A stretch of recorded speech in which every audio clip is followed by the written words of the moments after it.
Nah, yang paling sulit ini menurut saya adalah satu tindakan yang yang tidak kasat mata. Apa tindakan yang tidak kasat mata itu? Nah, bisa bentuknya dalam bentuk misalnya ya melakukan tiba-tiba politik bansos gitu ya. Politik bansos itu artinya menyebarkan bansos sebanyak-banyaknya gitu ya pada momen-momen krusial mendekati pelaksanaan pemilu gitu ya. Yang orang itu terasosiasi dengan kebaikan-kebaikan yang dialami oleh masyarakat kala yang bersangkutan memimpin gitu. Gile, licik bener. Masyarakat Lombok diancam Zulhas, kalau mau BLT dan bansos lanjut, wajib pilih Prabowo Gibran. Wah, bahaya nih. Mudah-mudahan nanti menang besar, menang mutlak di Lombok Tengah ini, ya. Saya terima kasih setiap hari tambah hari pendukung pemilih Partai Amanat Nasional dari milenial, kalangan muda terus meningkat dan luar biasa. Saya ucapkan terima kasih banyak. Saya kira NTB ini akan menang mutlak. Ya, saya kira mungkin di atas 70%, insyaallah. Lagi pula, program-program tersebut sebetulnya gak masuk akal secara anggaran. Program-program tersebut adalah janji yang gak mungkin dilaksanakan. Program-program tersebut adalah contoh dari janji-janji palsu. Halo, selamat datang di channel Redaksi Jurnal bersama JJ. Kita melihat bagaimana banyak sekali orang-orang yang sudah terpengaruh oleh hasil survei yang kemungkinan besar dan saya yakin 99% merupakan survei pesanan yang dilakukan untuk mengangkat salah satu pasangan calon pemimpin di negara ini. Bahkan upaya yang mereka lakukan juga mengintimidasi masyarakat loh. Waduh, kok ngeri banget gini ya? Ketua Umum Partai Amanat Nasional Zulkifli Hasan bertemu dengan para kader dan simpatisan di Lombok Tengah, Nusa Tenggara Barat, Minggu 10 Desember. Kegiatan itu merupakan konsolidasi dan sinergi PAN untuk pemenangan Pilpres dan Pileg. Dalam sambutannya, sosok dengan sapaan Zulhas ini mengajak para simpatisan untuk memilih pasangan calon presiden dan wakil presiden Prabowo Subianto Gibran Raka Buming Raka jika ingin melanjutkan program bantuan langsung tunai atau BLT dan bantuan sosial atau bansos. Menurut Zulhas, program bantuan yang telah dilakukan Presiden Jokowi akan ditambah jika Prabowo Gibran menang, seperti memberikan makan gratis kepada para siswa. Zulhas juga mengarahkan agar para kader dan simpatisan untuk mensosialisasikan program-program Prabowo Gibran di masyarakat luas. Waduh, beginilah kampanye yang harus diwaspadai oleh masyarakat, mengancam, mengintimidasi, serta menyebarkan ketakutan bagi lingkungan masyarakat. Pantesan surveinya tinggi di berbagai survei. Lawang rakyat kecil diintimidasi lewat bansos dan BLT begitu. Kalau nggak pilih Prabowo Gibran, nggak dapat bansos, nggak dapat BLT. Masyarakat mana yang nggak kepincut coba kalau sistem kampanyenya kayak begitu? Masyarakat seperti dipaksa dan diancam bahwa kalau tidak memilih Prabowo Gibran, maka bansos akan dipotong dan terancam tidak mendapatkan bansos atau BLT. Ini adalah perang saraf atau perang urat nadi yang kelihatannya efektif dilakukan oleh para bohir yang sudah menggelontorkan triliunan untuk memuluskan Pilpres satu putaran. Strategi licik macam ini memang sangat efektif untuk memecah belah konsentrasi dari pendukung pasangan calon yang tidak membayar apapun. Sudah hampir 10 lembaga survei yang memenangkan salah satu pasangan calon yang terindikasi kuat melanggar hak asasi manusia dan melanggar etika dengan sangat amat berat. Tapi kalau kita melihat sejarah dan fakta-fakta lapangan yang terjadi pada 2014, memang sudah pernah ada berita kok bahwa bukan hanya 10 melainkan puluhan lembaga survei memenangkan salah satu pasangan yang ternyata di 2014-2019 jadi pecundang keok. Buat saya, ini adalah pemahaman sejarah yang tidak boleh kita lupakan, bahwa yang namanya Ganjar dan Mahfud adalah orang yang bersih dan harus dipilih oleh rakyat Indonesia. Terlepas dari apapun hasil surveinya, kita harus tetap semangat. Saya yang merupakan orang yang tidak dibayar apapun oleh Ganjar Mahfud, mendukung mereka dengan hati nurani yang bersih. Dan yang paling penting, gak ada tuh ancaman bansos dan BLT akan di-stop. Sudahlah, untuk kubu sebelah, jangan lakukan kesalahan yang sama untuk ketiga kalinya. Masyarakat malah makin gak simpati kalau dikit-dikit main ancam begini. Ya silakan saja ngomong begitu. Nanti orang-orang bakal merasa si capres sok gemoy itu makin tidak layak untuk jadi pemimpin. Dikit-dikit pendukungnya ancam dan intimidasi. Semakin mereka merasa hebat, semakin masyarakat muak dan tidak simpati.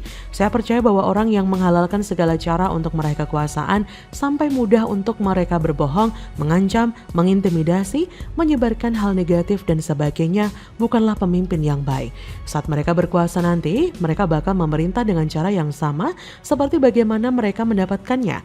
Akan banyak manipulasi, banyak tekanan, masyarakat diombang-ambingkan dengan isu-isu negatif, tindakan yang represif dan lain-lain. Inilah yang kita perjuangkan. Jangan sampai orang baik dikalahkan orang-orang jahat seperti mereka. Bagaimana menurut Anda? Our disaster management system and minimize the impact on our communities. Investment and technological cooperation can create sustainable and inclusive economic opportunities for our people. Arigatou gozaimasu. Gokil, Siti Atikoh Ganjar pidato pakai dua bahasa, Jepang dan Inggris. Calon ibu negara cerdas, best of the best. Gak ada tandingan ini mah. Kekuatan keenam sobat, faktor sang istri Siti Atikoh Supriyanti. Siti religius, sederhana, energik dan cerdas. Siti Atikoh adalah cucu ulama karismatik Kiai Haji Hisam Abdul Karim di Purbalingga. Kiai Haji Hisam Abdul Karim adalah seorang ulama NU yang turut berjuang melawan penjajah. Jadi Siti sobat mewarisi garis keturunan NU. Halo, selamat datang di channel Redaksi Jurnal bersama JJ. Seperti dilansir dari laman Antara, Siti Atikoh, istri calon Presiden Ganjar Pranowo, berpidato dalam bahasa Jepang dan Inggris saat menyampaikan potensi kerjasama antara pemerintah negara Indonesia dengan Jepang. Acara bertemakan Human Security Issues, Revisiting the Concept of Human Security from the Perspective of Japan and Indonesia itu dilaksanakan di Kompleks Universitas Negeri 11 Maret, UNS Surakarta, Jawa Tengah, Kamis 7 Desember 2023. Kata Atikoh membuat riuh suasana peserta yang hadir, minasan, konnichiwa, dan seterusnya, sambil berbahasa Jepang. Dirinya hadir sebagai Dewan Kehormatan Asosiasi Studi Jepang di Indonesia atau ASJI itu, kemudian menceritakan hubungan Jepang-Indonesia yang erat. Berdasarkan pantauan, Atikoh hadir dengan menggunakan pakaian batik keemasan yang dipadu kerudung krem kecoklatan yang membuatnya terlihat sangat anggun. Ia duduk satu meja dengan jajaran pengurus ASJI lainnya, termasuk Chairman ASJI Julian Aldrin Pasha hingga Mr. Yuichi Takahashi sebagai Director General of Japan Foundation Jakarta. Kata Atikoh dalam bahasa Inggris yang diartikan dalam bahasa Indonesia, saat kita menghadapi berbagai tantangan seperti bencana alam, pandemi, dan ketidakpastian ekonomi, kita harus bekerja sama untuk mengatasi permasalahan ini dan memastikan kesejahteraan warga negara kita, kata Atikoh. Ia kemudian menyampaikan 4 sektor yang potensial kerjasama yaitu kesehatan, kebencanaan, stabilitas ekonomi, dan kesetaraan gender. Baik Jepang ataupun Indonesia, kata Atikoh, sama-sama rentan terhadap gempa bumi, tsunami, dan bencana alam lainnya. Dengan berbagai pengetahuan, keahlian, dan praktek terbaik, kita dapat meningkatkan sistem manajemen bencana dan meminimalkan dampaknya terhadap masyarakat, kata Siti Atikoh. Selanjutnya, Atikoh mengatakan bahwa Jepang Indonesia juga mempunyai potensi kerjasama di sektor kesehatan, apalagi Jepang merupakan negara terdepan dalam kemajuan dan teknologi medis. Kata Atikoh, dengan membina kemitraan dalam penelitian, pengembangan, dan infrastruktur layanan kesehatan, kita dapat memperkuat sistem layanan kesehatan kita dan memastikan tidak ada seorang pun yang tertinggal di saat krisis. Selain itu, Jepang Indonesia juga punya potensi dalam kerjasama terkait stabilitas ekonomi. Baik Jepang ataupun Indonesia memiliki perekonomian yang dinamis dan berkontribusi signifikan terhadap pertumbuhan kawasan. Atikoh berkata, mempromosikan perdagangan, investasi, dan kerjasama teknologi dapat menciptakan peluang ekonomi yang berkelanjutan dan inklusif bagi masyarakat kita.